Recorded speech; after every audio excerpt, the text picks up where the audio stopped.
You ask Tiger to solve. This deals with linear equations with one unknown. The final result is x equals 5. Let's solve it step by step. Group all x terms on the left side of the equation. Add 4x to both sides.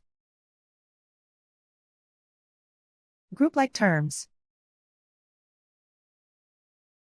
Simplify the arithmetic. Group like terms.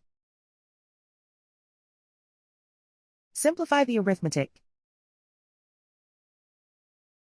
Group all constants on the right side of the equation. Subtract 5 from both sides. Simplify the arithmetic.